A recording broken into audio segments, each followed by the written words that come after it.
السلام علیکم ورحمۃ اللہ تعالی وبرکاتہ۔ نحمده ونصلي ونسلم على رسوله الكريم اما بعد فاعوذ بالله من الشیطان الرجیم بسم اللہ الرحمن الرحیم ان اللہ وملائکته یصلون علی النبی یا ایہا الذین آمنوا صلوا علیہ وسلموا تسلیما اللہم صل علی سیدنا ومولانا محمد معدن الجود والکرم وآلہ الکرام وابنہ الکریم وبارک وسلم صلاة و سلاما علیک یا رسول اللہ صلی اللہ تعالی علیہ وسلم۔ سورہ بقرہ آیت نمبر 37 میں اللہ تبارک و تعالی ارشاد فرماتا ہے فَتَلَقَّى آدم من ربہ کلمات فتاب علیہ انہ هو التواب الرحیم۔ پھر آدم نے اپنے رب سے کچھ کلمات سیکھ لیے تو اللہ نے اس کی توبہ قبول کی، بے شک وہی بہت توبہ قبول کرنے والا بڑا مہربان ہے۔ حضرت آدم علیہ السلام کا واقعہ بیان کیا جا رہا ہے قرآن مجید کے اندر۔ اس واقعے کو تفصیل کے ساتھ ذکر کیا اور اس کی اس کا خلاصہ بھی ذکر کیا گیا کہ حضرت آدم علیہ السلام کو پیدا کیسے کیا گیا، پھر حضرت آدم علیہ السلام جنت میں رہنے لگے، پھر وہ جو درخت سے کھانے سے منع کیا گیا تھا کیسے حضرت آدم علیہ السلام نے اس پھل کو کھا لیا، پھر وہاں سے اللہ تبارک و تعالیٰ نے ان کو جنت سے دنیا کی طرف اترنے کا حکم دیا۔ تو حضرت آدم علیہ السلام سے یہ جو لغزش ہوئی خطائے اجتہادی، تو حضرت آدم علیہ السلام اس کے پچھتاوے میں ایک عرصے تک روتے رہے تھے۔ پھر حضرت آدم علیہ السلام کی یہ جو خطائے اجتہادی، حالانکہ وہ گناہ نہیں ہوتی لیکن انبیاء کرام کے لیے وہ بھی بہت بڑی بات ہوتی ہے۔ خلاف اولا کام بھی جو ہوتے ہیں، یعنی جو نامناسب، جو بہتر نہیں ہے، ایسے کام بھی انبیاء کرام کے لیے بہت عظیم ہو جاتے ہیں۔ جیسے یہ کہا جاتا ہے کہ حسنات الابرار سیئات المقربین، کہ نیک لوگوں کی نیکیاں بھی جو مقربین ہوتے ہیں، اللہ کے قریبی ہوتے ہیں، ان کے لیے وہ برائیوں میں شمار ہوتے ہیں، یعنی خلاف اولا کام کو بھی وہ برا سمجھتے ہیں بہت زیادہ۔ تو حضرت آدم علیہ السلام اسی وجہ سے ایک عرصے تک روتے رہے۔ پھر کیا ہوا تو اس کو اس آیت کریمہ میں ذکر کیا۔ حضرت آدم علیہ السلام نے اپنے رب سے کچھ کلمات سیکھے، پھر ان کلمات کے ذریعے دعا کی، تب اللہ تبارک و تعالیٰ نے ان کی توبہ قبول فرمائی۔ حضرت آدم علیہ السلام نے اپنی دعا میں یہ کلمات عرض کیے: ربنا ظلمنا انفسنا وان لم تغفر لنا وترحمنا لنكونن من الخاسرین۔ یہ کلمات اور یہ جو دعا ہے، ہم اکثر جو دعائے ثانی ہوتی ہے اس میں سنتے بھی رہتے ہیں۔ اس کا مطلب ہے اے ہمارے رب، ہم نے اپنی جانوں پر زیادتی کی، اور اگر تو نے ہماری مغفرت نہ فرمائی اور ہم پر رحم نہ فرمایا تو ضرور ہم نقصان والوں میں سے ہو جائیں گے۔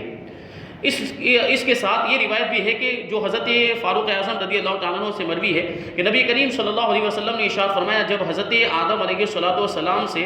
اجتہادی خطا ہوئی تو عرصہ دراز تک حیران و پریشان رہنے کے بعد انہوں نے بارگاہ الہی میں عرض کیا: اے میرے رب عز و جل، مجھے محمد صلی اللہ علیہ وسلم کے صدقے میں معاف فرما دے۔ اللہ تعالیٰ نے فرمایا: اے آدم، تم نے محمد صلی اللہ علیہ وسلم کو کیسے پہچانا، حالانکہ ابھی تو میں نے اسے پیدا بھی نہیں کیا۔ حضرت آدم علیہ السلام نے عرض کیا: اے اللہ، جب تو نے مجھے پیدا کر کے میرے اندر روح ڈالی اور میں نے اپنے سر کو اٹھایا تو میں نے عرش کے پایوں پر لا الہ الا اللہ محمد الرسول اللہ صلی اللہ علیہ وسلم لکھا ہوا دیکھا، تو میں نے جان لیا کہ تو نے اپنے نام کے ساتھ اس کا نام ملایا ہے جو تجھے تمام مخلوق میں سب سے زیادہ محبوب اور پسندیدہ اور پیارا ہے۔ اللہ تعالیٰ نے فرمایا: اے آدم، تو نے سچ کہا، بے شک وہ تمام مخلوق میں میری بارگاہ میں سب سے زیادہ محبوب اور پیارا ہے۔ تم اس کے وسیلے سے مجھ سے دعا کرو تو میں تمہیں معاف کر دوں گا، اور اگر محمد صلی اللہ علیہ وسلم نہ ہوتے تو میں تمہیں بھی پیدا نہ کرتا۔ یہ حضرت آدم علیہ السلام نے پھر حضور پاک صلی اللہ علیہ وسلم کا وسیلہ لے کر اللہ کی بارگاہ میں دعا کی، تو اللہ تبارک و تعالیٰ نے آپ پر رحمت نازل فرمائی اور آپ کی توبہ کو قبول فرمایا۔ اس سے پہلے جو روایت ذکر کی گئی تھی کہ اس میں یہ تھا کہ حضرت حوا اور حضرت آدم علیہ السلام کا جو نکاح ہوا تو اس میں مہر کے طور پر حضرت آدم علیہ السلام نے نبی پاک صلی اللہ علیہ وسلم پر درود شریف پڑھا تھا۔ اب ایک سوال یہ آیا ہے کہ کیا ہم بھی درود شریف کو مہر بنا سکتے ہیں، یا کسی نیکی کے کام کو جیسے نمازوں کو، قرآن کی تلاوت کو ہم مہر بنا سکتے ہیں؟ یعنی کوئی شخص اس شرط پر نکاح کرے، یعنی عورت یہ شرط رکھے اپنی طرف سے کہ تم مہر کے طور پر 1000 رکعت کی نماز پڑھ دینا، یا کوئی عورت یہ شرط رکھے یا اس کے اولیاء یہ شرط رکھیں کہ تم مہر کے طور پر 1 کروڑ مرتبہ درود شریف پڑھ دینا یا 1 لاکھ مرتبہ درود شریف پڑھ دینا، تو کیا یہ چیزیں مہر ہو سکتی ہیں؟ تو ہماری شریعت میں حکم یہ ہے کہ نہیں، یہ جو چیزیں ہیں جو پڑھی جاتی ہیں، درود شریف ہے یا نمازیں ہیں یا اس کے علاوہ جو دوسری چیزیں قرآن مجید کی تلاوت وغیرہ، تو ان کو مہر نہیں بنایا جا سکتا۔ اور احادیث کے اندر جو اس طرح کی چیزیں جیسے تلاوت قرآن کے بارے میں حدیث میں آیا ہے، تو وہ حضور پاک صلی اللہ علیہ وسلم کی خصوصیت ہے، عام مومنین کے لیے جائز نہیں ہے۔ تو عام مومنین کے لیے حکم یہی ہے کہ ایسی چیز کو مہر بنائیں جو مال ہے،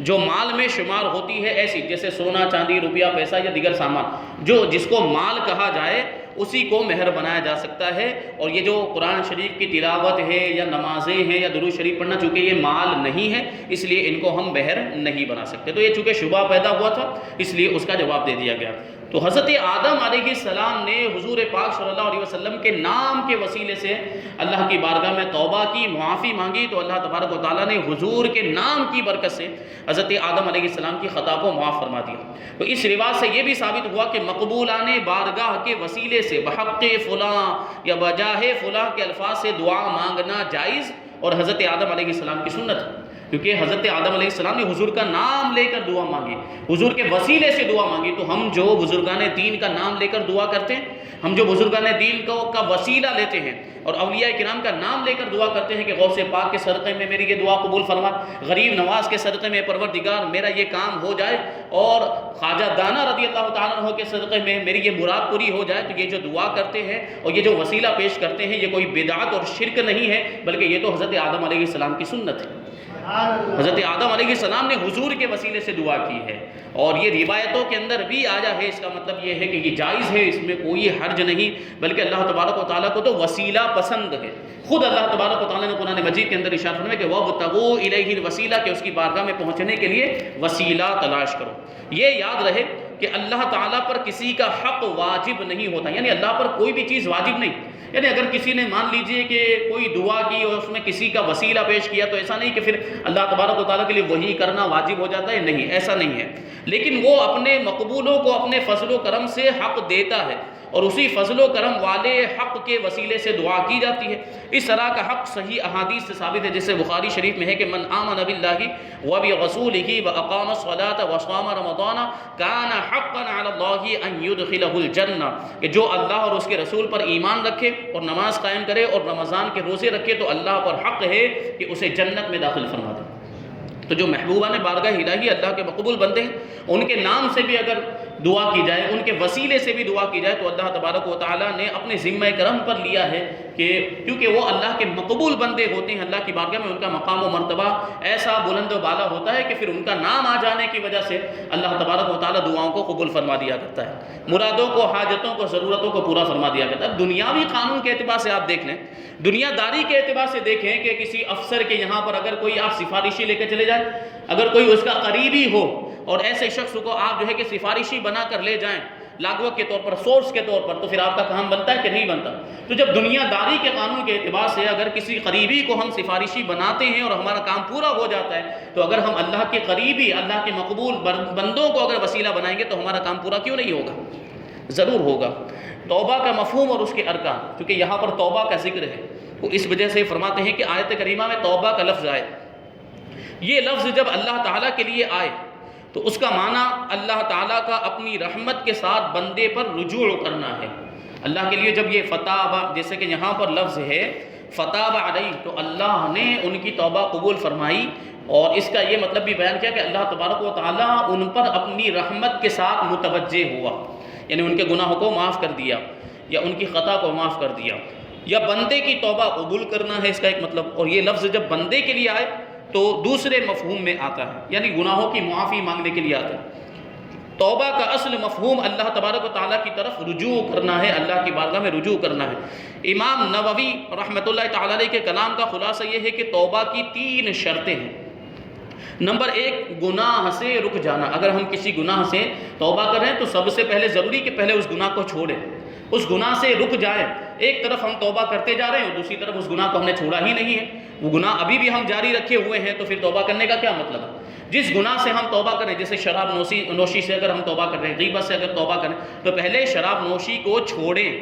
پہلے غیبت سے باز آئیں، یا دوسرے جو بھی گناہ جن سے ہم توبہ کر رہے ہیں پہلے اس کو چھوڑیں، اس سے دور ہو جائیں، اس سے رک جائیں، تبھی تو یہ توبہ درست ہوگی۔ تو پہلی شرط ہے کہ جس گناہ سے ہم توبہ کر رہے ہیں اس سے ہم رک جائیں۔ اور نمبر 2 ہے گناہ پر شرمندہ ہونا، کہ جو گناہ ہم سے ہو گیا ہے اس پر ہم شرمندہ ہوں، ندامت ہمارے دل میں ہو کہ یہ بہت بڑا گناہ ہم سے ہو گیا تو ہم شرمندہ ہیں۔ اور نمبر 3 گناہ کو چھوڑ دینے کا پختہ ارادہ کرنا، یعنی جو پہلے ہو گیا اس کو تو چھوڑ دیا، پھر اس پر شرمندگی کا اظہار بھی کرے اللہ کی بارگاہ میں، اور آئندہ اس گناہ کو کبھی نہ کرنے کا پختہ اور مضبوط پکا ارادہ کرے۔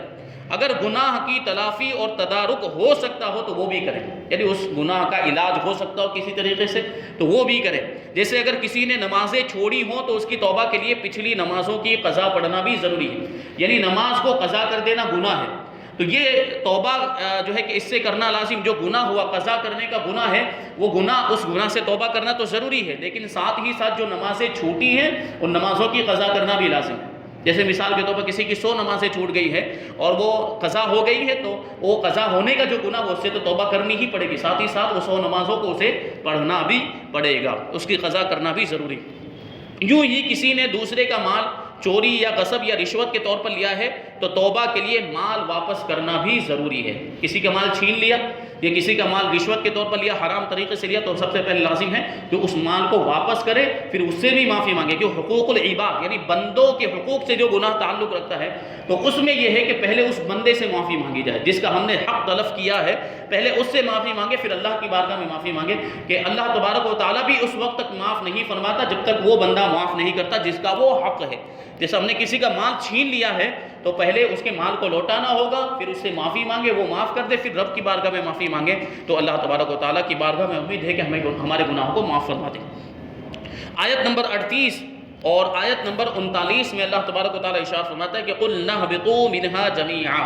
فَإِمَّا يَأْتِيَنَّكُم مِّنِّي هُدًى فَمَن تَبِعَ هُدَايَ فَلَا خَوْفٌ عَلَيْهِمْ وَلَا هُمْ يَحْزَنُونَ وَالَّذِينَ كَفَرُوا وَكَذَّبُوا بِآيَاتِنَا أُولَٰئِكَ أَصْحَابُ النَّارِ هُمْ فِيهَا خَالِدُونَ۔ ہم نے فرمایا تم سب جنت سے اتر جاؤ، یعنی حضرت آدم اور حضرت حوا سے اللہ تبارک و تعالیٰ نے ارشاد فرمایا کہ تم سب جنت سے اتر جاؤ،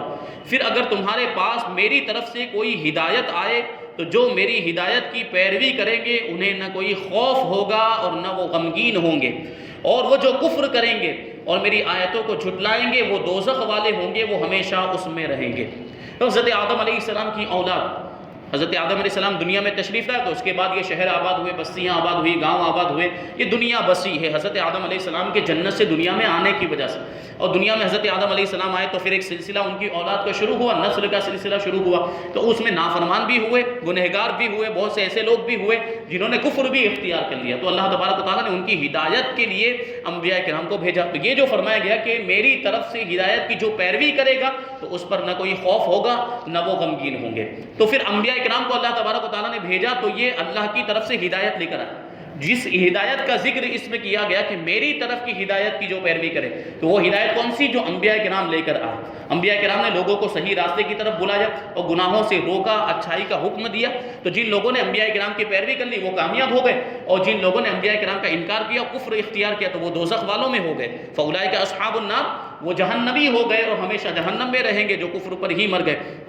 تو اس کا ذکر اس کے اندر کے تو ہدایت الہی کے پیروکاروں کے لیے بشارت اور خوشخبری ہے کہ انہیں نہ تو قیامت کی بڑی گھبراہٹ کا خوف ہوگا اور نہ وہ غمگین ہوں گے، بلکہ بے غم جنت میں داخل ہو جائیں گے۔ یہاں جمع کے صیغے کے ساتھ سب کو اترنے کا حکم فرمایا، قُلْ نَهْبِطُوا، تم سب اتر جاؤ۔ حالانکہ وہاں پر صرف 2 ہی لوگ تھے، کون تھے؟ حضرت آدم علیہ السلام اور حضرت حوا رضی اللہ تعالیٰ عنہ، صرف 2 ہی لوگ تھے، تو یہ فرمایا جاتا کہ تم دونوں اتر جاؤ، لیکن کیا فرمایا جا رہا ہے کہ تم سب جنت سے اتر جاؤ دنیا پر۔ تو یہ اس کا مطلب کیا ہوا؟ یہ سب جمع کا جو لفظ یہ کیوں لایا گیا ہے، بہووچن کا صیغہ کیوں لایا گیا؟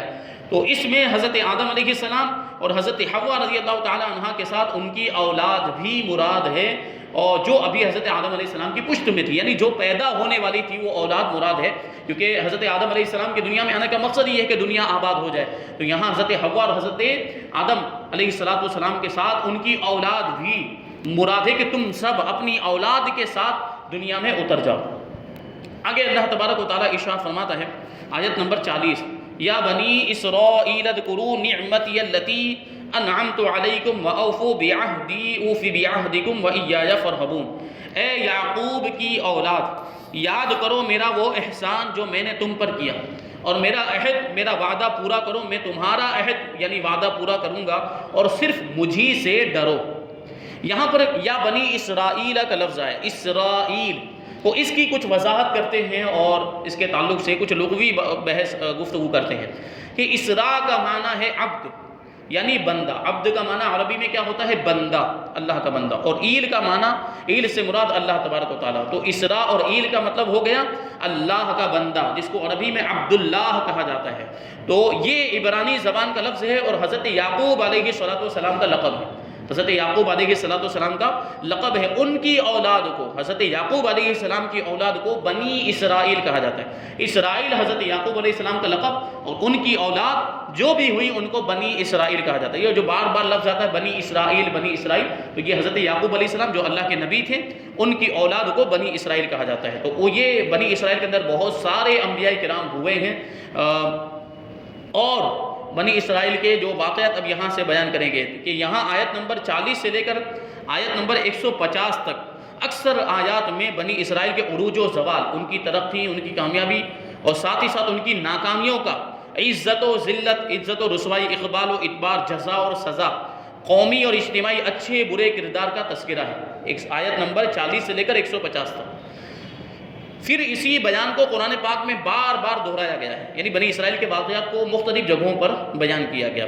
تو اس بار بار کی تکرار میں ایک بڑی حکمت قوموں کے عروج و زوال اور عزت و ذلت کا فلسفہ سمجھانا اور مسلمانوں کو اس سے عبرت دلانا ہے کہ جس طرح بنی اسرائیل پیغمبروں کی اولاد ہونے، جلیل القدر انبیاء علیہ السلام کی امت ہونے اور توریت جیسی کتاب رکھنے کے باوجود اپنے اعتقاد و عمل کے بگاڑ پر ذلیل و رسوا اور مغلوب اور مقہور ہوئی، جبکہ توبہ و رجوع اور نبی و کتاب کی تعلیمات پر عمل کرنے کی صورت میں معزز اور غالب بھی ہوئی۔ تو اسی طرح امت مسلمہ بھی اپنے عروج و زوال کے اسباب کو اسی آئینے میں دیکھ سکتی ہے۔ یعنی یہ جو واقعات بیان کیے جاتے ہیں تو اس میں آپ دیکھیں گے ابھی کہ اسی طرح کے واقعات ہیں کہ جن لوگوں نے بنی اسرائیل کے انبیاء کرام کی تصدیق کی اور ان پر ایمان لائے تو وہ کامیاب ہو گئے، اور جو ایمان نہیں لائے بنی اسرائیل میں جو انبیاء کرام کا جنہوں نے انکار کیا تو ان پر طرح طرح کے عذاب آئے، وہ ذلیل و رسوا کر دیے گئے اور ان کو سزائیں دی گئی، عذاب نازل ہوا، کہیں آسمان سے پتھروں کی بارش ہوئی تو کہیں زمین میں دھسا دیے گئے، کہیں پہاڑ اگڑ دیے گئے، کہیں زلزلے آ گئے۔ اس طرح کے عذابات جو ہے کہ قرآن مجید کے اندر آپ دیکھیں گے کہ بنی اسرائیل کی جو قومیں تھیں ان کے اوپر آئے۔ تو اس سے یہ بتانا مقصود ہے، یہ واقعات کو بار بار ذکر کرنے سے یہ بتانا چاہتے ہیں کہ جس طریقے سے اگلی قوموں نے انبیاء کرام کو مانا، ان کی تصدیق کی تو وہ کامیاب ہو گئے، اور جن لوگوں نے انکار کیا تو وہ سزا کے مستحق ہو گئے، تباہ و برباد کر دیے گئے۔ تو آج بھی اگر ہم کامیاب ہونا چاہتے ہیں تو ہماری ذمہ داری بنتی ہے کہ ہم رسول کریم صلی اللہ علیہ وسلم کے دامن سے وابستہ ہو جائیں اور حضور پاک صلی اللہ علیہ وسلم کی تعلیمات پر عمل کریں، قرآن کی تعلیمات پر عمل کریں، تو ہم کامیاب ہو جائیں گے، دنیا میں بھی کامیاب ہو جائیں گے اور آخرت میں بھی کامیاب ہوں گے۔ اور اگر ہم اس کے خلاف کرتے ہیں، اللہ کی نافرمانی کرتے ہیں، حضور پاک صلی اللہ علیہ وسلم کے احکامات پر، شریعت پر عمل نہیں کرتے ہیں اور بے راہ روی اختیار کر لیتے ہیں، شریعت سے دور ہو جاتے ہیں اگر، اور گناہوں کے کاموں میں ملوث ہو جاتے ہیں، تو پھر ہمارا بھی ان لوگوں سے مختلف حشر نہیں ہوگا جو بنی اسرائیل کے لوگوں کا ہوا ہے۔ اور آج سب لوگ پوچھتے ہیں کہ مسلمان مغلوبیت یعنی ہمیشہ پستی میں جا رہا ہے، ذلت اور پستی کا شکار کیوں ہے؟ آج مسلمان ذلیل و رسوا ہو رہا ہے، اس کی کوئی عزت اور کوئی وقار نہیں رہ گیا سوسائٹی کے اندر۔ اور قرآن میں بیان کردہ بنی اسرائیل کا قومی اور اجتماعی کردار اور موجودہ دور کے مسلمانوں کا قومی اور اجتماعی کردار سامنے رکھ کے موازنہ کر لیں، کمپیریزن کر لیں، تو آپ کو خود ہی اندازہ ہو جائے گا کہ بنی اسرائیل میں کون لوگ کامیاب ہوئے تھے اور کون لوگ تباہ و برباد ہو گئے تھے۔ تو جن لوگوں نے نافرمانی کی تھی، گناہوں کے کام کیے تھے، انکار کیا تھا، وہ تباہ و برباد ہو گئے۔ تو آج ہم بھی، ہمارے درمیان بھی تو یہ ہو رہا ہے، گناہوں کے کام گناہ اتنے زیادہ رائج ہو گئے ہیں، نافرمانی اتنی ہو رہی ہے، اللہ تبارک و تعالیٰ کی بارگاہ میں یہ دیکھیں آپ تو اللہ تبارک و تعالیٰ کی یہ گناہوں کے جو کام جن سے اللہ تبارک و تعالیٰ نے منع کیا وہ اتنے عام ہو گئے، تو پھر کامیابی کیسے مل سکتی ہے؟ پھر وہ عزت اور وقار ہمیں کیسے سلامت رہ سکتا ہے؟ تو یقیناً یہ ہمارے اعمال کا نتیجہ ہے، جو آج ہم ذلت اور رسوائی کا شکار ہیں، یہ ہمارے گناہوں کا نتیجہ ہے، نافرمانیوں کا نتیجہ ہے۔ تو اگر ہم موازنہ کر لیں بنی اسرائیل سے اور ہم اپنے اعمال کا موازنہ کریں تو خود ہی سمجھ میں آ جائے گا کہ اگر بنی اسرائیل کو کانٹے بونے پر کانٹے ملتے تھے تو ہمیں کانٹے بونے کے بدلے میں آم کیوں ملیں گے؟ جب انہوں نے نافرمانی کا کام کیا تو وہ تباہ و برباد کر دیے گئے، ہم نافرمانی کا کام کر رہے ہیں تو ہم تباہ و برباد کیوں نہ کیے جائیں؟ ہماری یہ جو عزت جو چلی گئی، ہمارا جو وقار جو ہم سے چھین گیا ہے، اس کی بنیادی وجہ یہ ہے کہ ہم نافرمان ہو گئے، ہم گناہوں میں مبتلا ہو گئے، ہمیں جو کرنا چاہیے تھا ہم نے وہ نہیں کیا۔ ہم صحابہ کرام کی زندگیوں کا جائزہ لیں، صحابہ کرام کو اللہ تبارک و تعالیٰ نے ایک ایسا بلند و بالا مقام و مرتبہ عطا فرمائی، ہر میدان میں انہیں فتح عطا فرمائی، جہاں جاتے تھے وہ جو ہے کہ فتح کے جھنڈے گاڑ دیا کرتے تھے۔ تو یہ کیسے ہوا؟ یہ ان کے ایمان کی مضبوطی کی وجہ سے ہوا، اور ان کے اعمال بھی ویسے تھے۔ نماز چھوڑنے کا خیال تو ان کے ذہن میں آتا ہی نہیں تھا، اور گناہ کا نافرمانی کا تصور ان کے ذہن میں نہیں آتا تھا۔ ایسے مسلمان تھے، ایسے ایمان والے تھے، تو اللہ تبارک و تعالیٰ نے کامیابیاں بھی ایسی عطا فرمائی، عزت و وقار بھی ایسا عطا فرمایا، اور مقام و مرتبہ بھی ویسا عطا فرمایا۔ تو ہم بھی اگر صحابہ کرام کے کردار کو اپنائیں اور ان کی طرح اپنے ایمان کو مضبوط کریں، اپنے اعمال کی اصلاح کریں، تو ہمیں بھی کامیابی مل سکتی ہے۔ آگے اللہ تبارک و تعالیٰ نے ارشاد فرمایا اذکروا نعمتی، میرا احسان یاد کرو۔ اس آیت میں نبی کریم صلی اللہ علیہ وسلم کے زمانے کے یہودیوں کو مخاطب کر کے ان سے فرمایا گیا، اے بنی اسرائیل، اے اولاد یعقوب۔ تو اس سے مراد حضور پاک صلی اللہ علیہ وسلم کے زمانے میں جو یہودی تھے وہ لوگ ہیں کہ اے بنی اسرائیل، میرے وہ احسان یاد کرو جو میں نے تمہارے آبا و اجداد یعنی تمہارے باپ داداؤں پر کیے، جیسے انہیں فرعون سے نجات دی، ان کے لیے دریا میں گزرگاہ بنا دی۔ یہ سارے واقعات تفصیل کے ساتھ انشاءاللہ آگے آئیں گے۔ فرعون سے نجات دینا اور دریا میں راستہ بنا دیا اللہ تبارک و تعالیٰ۔ بادل کو ان پر صاحبان بنا دیا، کھانے کے لیے ان پر منہ و سلوہ اتارا، ان کے لیے پانی کے چشمے جاری کیے، انہیں طاقتور قوموں پر فتح عطا فرمائی، اور توریت جیسی عظیم کتاب انہیں عطا فرمائی۔ اور میرا وہ احسان یاد کرو جو میں نے تم پر کیا کہ تمہیں اپنے حبیب صلی اللہ علیہ وسلم کا زمانہ عطا فرمایا، جن کی آمد کی بشارت توریت اور انجیل میں دی گئی ہے۔ خیال رہے کہ یہاں یاد کرنے سے جو یہ فرمایا کہ اذکروا نے، میری نعمت کو یاد کرو، میرے احسان کو یاد کرو، تو یہاں یاد کرنے سے مراد صرف زبان سے تذکرہ کرنا نہیں، بلکہ اس سے مراد یہ ہے کہ وہ اللہ تعالیٰ کی اطاعت و بندگی کر کے ان نعمتوں کا شکر ادا کریں، شکر بجا لائے، کیونکہ کسی نعمت کا شکر نہ کرنا اس کو بھلا دینے کے برابر ہے۔ وَأَوْفُوا بِعَهْدِي، اور میرا عہد پورا کرو، میرا وعدہ پورا کرو، یعنی اے بنی اسرائیل تم میرے حبیب صلی اللہ علیہ وسلم پر ایمان لا کر وہ عہد اور وعدہ پورا کرو